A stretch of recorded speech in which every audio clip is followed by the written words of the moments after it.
Hello friends, welcome to smart learn hub. आज के इस वीडियो लेसन में मैं आप लोगों को कॉम्प्लेक्स एनालिसिस से एक क्वेश्चन का प्रूफ बताने जा रहा हूं। और क्वेश्चन है हम लोगों के पास, if Z1, Z2 and Z3 are the vertices of an isosceles triangle and right angle at Z2, then prove that Z1 square plus 2 times of Z2 square plus Z3 square is equal to 2 times of Z2 into Z1 plus Z3। तो question में हम लोगों को एक isosceles triangle दिया हुआ है जिसका कि Z2 जो पॉइंट है, वर्टिसेस जो Z2 है, वहाँ पे यह राइट एंगल फॉर्म कर रहा है। और हम लोगों को यह प्रूव करना है Z1 का स्क्वायर Z2 का 2 टाइम्स ऑफ Z2 का स्क्वायर और Z3 का स्क्वायर का सम इक्वल होगा 2 times of Z2 into Z1 plus Z3। तो इस क्वेश्चन का प्रूफ को समझने से पहले हम लोगों को कुछ बेसिक कॉन्सेप्ट का ज़रूरत पड़ेगा। तो चलिए पहले मैं उसको क्लियर कर दे रहा हूँ। सो हम लोग एक कोई कॉम्प्लेक्स नंबर लेते हैं Z, और यह है x प्लस आई वाई। तो इसका अगर हम लोग कॉन्जुगेट निकालें, दैट मीन्स कॉन्जुगेट में क्या होता है, इसको हम लोग इस तरीके से रिप्रेजेंट करते हैं। किसी भी कॉम्प्लेक्स नंबर का कॉन्जुगेट को उस पर बार लगा देते हैं, तो यह इसका कॉन्जुगेट शो करता है। और इसका जो वैल्यू होता है, इसका जो इमेजिनरी टर्म है जिसमें आई इन्वॉल्व है, उसका साइन सिर्फ आप अपोजिट कर दीजिए। दैट मीन्स यह आई वाई इस कॉम्प्लेक्स नंबर का कॉन्जुगेट हो गया। अब यहाँ से जब इन दोनों को हम लोग ऐड करेंगे तो यह x प्लस एक्स 2x हो जाएगा, और माइनस आई वाई और प्लस आई वाई और माइनस आई वाई, तो यह हो जाएगा 0। दैट मीन्स यहाँ से हम लोगों को x का वैल्यू आ जाएगा z plus conjugate of z divide by 2। तो ये जो आपको यह पता होगा कि x जो होता है वह रियल पार्ट होता है कॉन्जुगेट नंबर में, और y जो होता है वह इमेजिनरी पार्ट होता है। तो यहाँ पे real part of complex number, इस कॉम्प्लेक्स नंबर का जो रियल पार्ट था x, इसका जो वैल्यू आया real part of complex number z is equal to z plus conjugate of z by 2। और उसके बाद फिर अगर इसको हम लोग सब्ट्रैक्ट कर देंगे तो यह आ जाएगा x, और यह x जो है माइनस x हो जाएगा, तो यह 0 हो जाएगा। और यह प्लस आई वाई, और यहाँ पे इसको जब सब्ट्रैक्ट करेंगे इस टोटल टर्म को, तो माइनस, और यह पहले से यहाँ पर माइनस है तो माइनस माइनस प्लस हो जाएगा, तो यह हो जाएगा 2 times of i y. This implies यहाँ से अगर y जो है यह इमेजिनरी टर्म होता है तो इसका वैल्यू आ जाएगा z minus conjugate of z by 2i। तो इसको हम लोग लिख सकते हैं imaginary term of complex number z is equal to z minus conjugate of z by 2i। यहाँ से ये टर्म हम लोगों को क्लियर हो गया, किसी कॉम्प्लेक्स नंबर का रियल पार्ट किस तरीके से रिप्रेजेंट करेंगे और उसी कॉम्प्लेक्स नंबर का इमेजिनरी पार्ट किस तरीके से रिप्रेजेंट करेंगे। अब इसके बाद एक कॉन्सेप्ट है डिस्टेंस का कॉम्प्लेक्स नंबर के फॉर्म में। जैसे यह इसको हम लोग पहले एक प्लेन पे दिखाते हैं। यह x है, यह y है, जिसमें कि यह होता है इमेजिनरी एक्सिस, यह होता है इमेजिनरी एक्सिस, और यह होता है रियल एक्सिस। जैसे कि यह कोई कॉम्प्लेक्स नंबर z है तो इसको हम लोग x y के टर्म में लिखते हैं, जिसका कि यहाँ पे यह रिप्रेजेंट करता है कि x जो है इसका रियल पार्ट है। दैट मीन्स यह रियल एक्सिस पे कोई पॉइंट है, और यह y इसका इमेजिनरी पार्ट है। दैट मीन्स इसको हम लोग i इस तरीके से अगर कर दे कि इमेजिनरी पार्ट है समझने के लिए, तो यह y जो है इमेजिनरी एक्सिस पे y कोई पॉइंट है। तो इसको किसी z को इसको हम लोग x y के टर्म में लिखते हैं। और अगर इसका हम लोग जैसे कॉन्जुगेट निकाले तो यह कुछ यहाँ का वैल्यू हम लोगों को देता है, जिसमें कि यह जो डिस्टेंस होता है, यहाँ जैसे यह ओरिजिन है तो यहाँ से यहाँ तक का डिस्टेंस माइनस y के इक्वल होता है, और यह डिस्टेंस तो x है, तो यह पॉइंट का कोऑर्डिनेट हो जाएगा x माइनस y।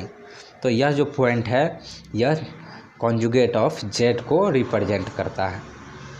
अब यहाँ से यह आपको क्लियर हो गया कॉन्जुगेट ऑफ जेड क्या है। अब अगर एक कोई लाइन है, मान लेते हैं इस पे एक पॉइंट पी जेड है, एक पॉइंट ए है Z1 और एक पॉइंट बी है Z2। तो हम लोग अगर कोई यहाँ पे ओरिजिन है इसका,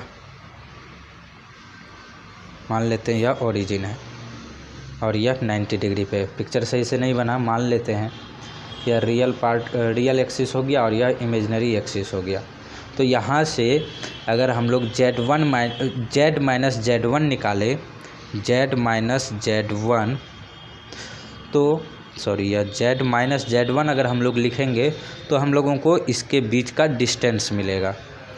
तो इसको हम लोग मॉड में लिख देते हैं, ताकि अगर हम लोग नेगेटिव कोई इस एक्सिस में अगर हम लोग ले, चूँकि इस एक्सिस में कोऑर्डिनेट माइनस में होता है तो लेकिन डिस्टेंस हमेशा पॉजिटिव होगा, तो हम लोग इसको मॉड में लिख लेते हैं। तो यह जो है Z माइनस Z1 इसका डिस्टेंस शो करता है। इसी तरीके से अगर Z माइनस Z2 ले तो यह हम लोगों को इन दोनों पॉइंट के बीच का डिस्टेंस शो करेगा। और यहीं पे अगर हम लोग Z minus Z1 divide by Z minus Z2 ले, तो इन दोनों यह जो लाइन हुआ जिसका डिस्टेंस यह Z माइनस Z1, तो यह डिस्टेंस आया, Z माइनस Z2 यह डिस्टेंस आया।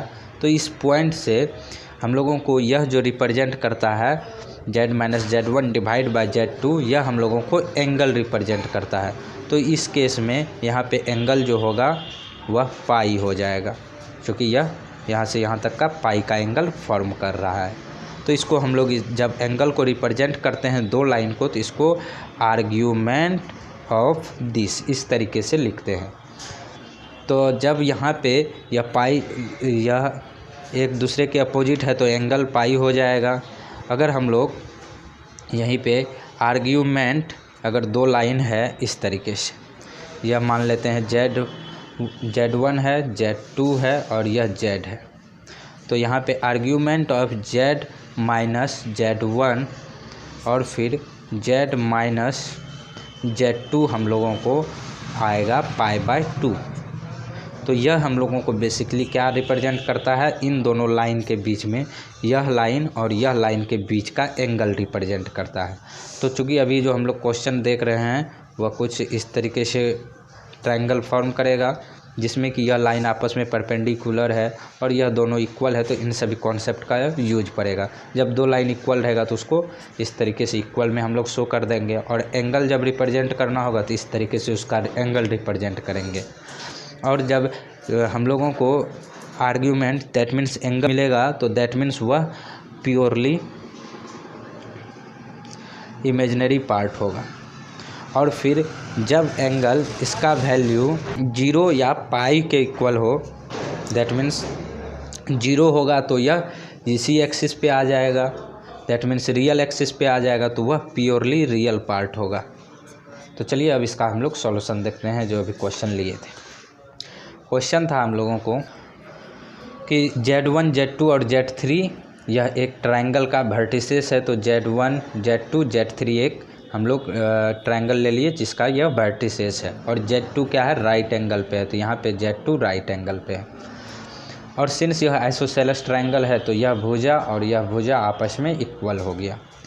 अब हम लोग इस लाइन का डिस्टेंस कैसे निकालेंगे, इस लाइन का डिस्टेंस हम लोग Z1 माइनस Z2 अगर करेंगे तो यह लाइन का डिस्टेंस मिलेगा, तो AB इसको हम लोग वेक्टर फॉर्म में भी लिख सकते हैं, लाइन को हम लोग वेक्टर फॉर्म में रिप्रेजेंट करते हैं, यह आपने पढ़ा होगा। तो AB इज इक्वल टू हो गया Z1 माइनस Z2, यह इस लाइन को रिप्रेजेंट किया। BC यह line BC is equal to हो जाएगा Z2 माइनस Z3, यह इस लाइन का लेंथ को रिप्रेजेंट करेगा। अब हम लोग यह दोनों लाइन यहाँ पे मिल रहा है, तो अब इसका हम लोग एंगल देखते हैं क्या है।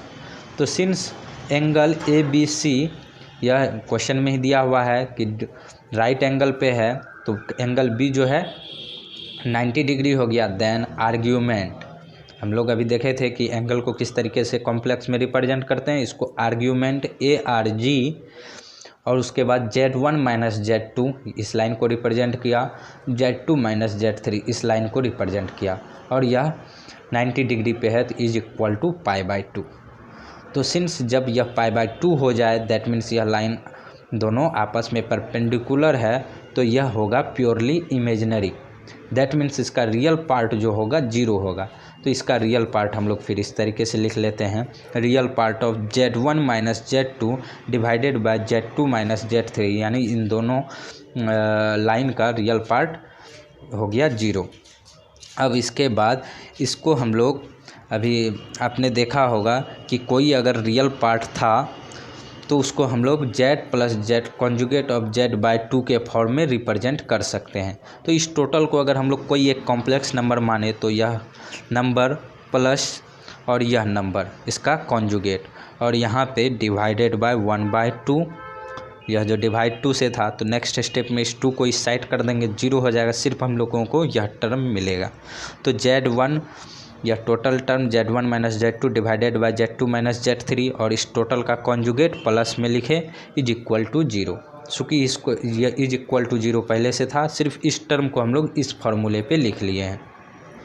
अब इसके बाद इसको हम लोग सॉल्व करेंगे तो यह होगा, यहाँ पे हम लोग सॉल्व करते हैं इसको, तो सॉल्व करने पे 1/2 को इस साइड किए तो यह 0 आ गया, और यहाँ पे यह टोटल पे जो कॉन्जुगेट है दैट मीन्स इसको अगर हम लोग सॉल्व करते हैं तो इसका यह रूल है कि यह सभी पे कॉन्जुगेट बन जाएगा। तो यह सेम हो गया, प्लस यहाँ पे Z1 माइनस Z2 पे कॉन्जुगेट हो जाएगा, डिवाइड बाय और फिर Z1 माइनस Z3 का भी यह कॉन्जुगेट हो जाएगा इज इक्वल टू 0। अब इस टोटल कॉन्जुगेट को फिर हम लोग अलग अलग करके इस तरीके से लिखेंगे, Z1 माइनस Z2 इस वाले टर्म को लिख दिए यहाँ पे इस टोटल टर्म को, प्लस अब यहाँ पे Z1 माइनस Z2 का जो कॉन्जुगेट था तो conjugate of Z1 minus conjugate of Z2, इसको इसका जो वैल्यू होता है और इसका अलग अलग का वैल्यू को जब सब्ट्रैक्ट करेंगे तो दोनों बराबर होता है। फिर इसको हम लोग यहाँ पे अलग अलग कर लिए, इसका कॉन्जुगेट इज इक्वल टू 0। अब इसको हम लोग मान लिए इक्वेशन नंबर 1। अब सिंस यह आइसोसेलेस ट्रायंगल था तो यहाँ पे यह भुजा AB और BC इक्वल है, तो AB का जो ये वैल्यू है और BC का यह वैल्यू है, यह दोनों आपस में बराबर होगा। तो यहाँ पे हम लोग क्या किए, since ABC is an isosceles triangle, इसलिए AB is equal to BC। तो AB के लिए हम लोग यह लिए थे, BC के लिए यह लिए थे, और आइसोसेलेस ट्रायंगल के लिए यह आपस में इक्वल हो गया। दिस इम्प्लाइज, अब दोनों साइड अगर हम लोग स्क्वायर कर देते हैं तो यह इक्वल ही रहेगा। अब इसके बाद हम लोगों को यह प्रॉपर्टी पता है, नहीं पता है तो आप इसको याद कर लीजिए, Z1 माइनस Z2 का अगर हम लोग होल स्क्वायर करते हैं तो यह होता है Z1 minus Z2 into conjugate of Z1 minus Z2। तो यहाँ पे हम लोग दोनों साइड होल स्क्वायर किए तो इसको हम लोग इस फॉर्मूले के तहत इस तरीके से लिख लिए, Z1 minus Z2 into Z1 minus Z2 is equal to, फिर इस वाले टर्म को Z2 minus Z3 into conjugate of Z2 minus Z3। अब इसके बाद हम लोग यहाँ पे फिर दोनों का कॉन्जुगेट अलग कर दिए हैं। अब जब कॉन्जुगेट अलग किए हैं तो इसके बाद अगर हम लोग यहाँ पे देखें, जो इक्वेशन 1 में आया था यहाँ पे डिवाइड के फॉर्म में है, तो इन दोनों में से किसी एक का वैल्यू के फॉर्म में हम इसको कर सकते हैं। जैसे यहाँ पे Z1 माइनस Z2 है और divide by Z2 minus Z3, तो Z1 माइनस Z2 यहाँ पे है और Z2 माइनस Z3 यहाँ पे, इसको इस साइड करेंगे डिवाइड में आ जाएगा, और फिर इसको इस साइड करेंगे तो यह इधर डिवाइड में आ जाएगा। तो जो बिना कॉन्जुगेट वाला टर्म था उसको एक साइड कर लिए और कॉन्जुगेट वाले टर्म को एक साइड कर लिए। अब इसके बाद यहाँ पे जो कॉन्जुगेट वाला टर्म है यह है Z1 minus Z2 divided by Z2 minus Z3, but यहाँ पे हम लोगों को यह अपोजिट में आ गया, Z2 माइनस Z3 ऊपर आ गया है और Z1 माइनस Z2 नीचे आ गया है। तो इसको हम लोग अपोजिट कर देते हैं, इसको ऊपर कर देते हैं और इसको नीचे कर देते हैं। तो यह Z1 माइनस Z2 का कॉन्जुगेट यह जो था इसको ऊपर कर दिए, फिर conjugate of Z2 minus conjugate of Z3 को नीचे कर दिए। सिंस हम लोग इस तरफ ऊपर नीचे किए हैं तो इस तरफ भी हम लोगों को ऊपर नीचे करना होगा। तो यह हो गया, जो नीचे था यह आ गया ऊपर Z2 माइनस Z3, और यह जो था ऊपर यह आ गया नीचे Z1 माइनस Z2। तो इसको हम लोग मान लिए इक्वेशन 2। अब यहाँ पे इसका वैल्यू इसमें हम लोग सब्स्टिट्यूट कर देंगे। तो सिंस इसका वैल्यू इसके इक्वल है तो यह वैल्यू को हम लोग इसमें इसके पोजीशन पे रखेंगे, उसके बाद फिर इसको सॉल्व करेंगे। यहाँ पे फ्रॉम इक्वेशन 1 से हम लोगों के पास यह इक्वेशन है। अब यहाँ पे इस टोटल का वैल्यू हम लोग इक्वेशन 2 में जो आया है, इक्वेशन 2 में यहाँ पे जो वैल्यू आया है इस टोटल का, इसको हम लोग यहाँ पे पुट करेंगे तो यह हो जाएगा, यह टोटल टर्म तो सेम है, प्लस इसका वैल्यू यहाँ से इक्वेशन 2 से यहाँ पे हम लोग पुट किए हैं Z2 minus Z3 divided by Z1 minus Z2 is equal to 0। यहाँ इक्वल टू 0 था, 0 फ्रॉम इक्वेशन 2 से इसका वैल्यू हम लोग सब्स्टिट्यूट किए हैं। अब इसके बाद इसको हम लोग सिंपली सॉल्व करेंगे और हम लोगों का क्वेश्चन हो जाएगा प्रूव्ड। तो यहाँ पे इन दोनों का एलसीएम लेंगे और एलसीएम लेंगे तो इसको जब सॉल्व करेंगे तो Z1 माइनस Z2 और फिर यह इससे मल्टीप्लाई होगा तो इसका हो जाएगा होल स्क्वायर, प्लस फिर Z1 माइनस Z3 और इधर भी है Z2 माइनस Z3 और इधर भी है Z2 माइनस Z3 तो इसका भी स्क्वायर हो जाएगा। और नीचे में जो ये मल्टीप्लाई में आएगा Z2 minus Z3 into Z1 minus Z2, इस साइड आके 0 से मल्टीप्लाई हो जाएगा तो यह 0 से जैसे मल्टीप्लाई करेंगे तो यह हो जाएगा 0। अब सिंपली इसको हम लोग a माइनस बी का होल स्क्वायर पे तोड़ लेंगे तो यह हो जाएगा Z1 का स्क्वायर प्लस Z2 का square minus 2 times of Z1 into Z2 plus Z2 का स्क्वायर Z3 का square minus 2 times of Z2 into Z3 is equal to 0। अब इसके बाद यहाँ पे देखिए Z1 का टर्म एक बार था तो Z1 का स्क्वायर, Z2 का स्क्वायर और Z2 का स्क्वायर तो यह हो गया 2Z2 का स्क्वायर, और फिर यह जो माइनस वाला टर्म था इसको इस साइड करके प्लस में कर लिए तो यह हो गया 2 times of Z1 into Z2 और यह वाला माइनस टर्म फिर हो गया plus 2 times of Z2 into Z3।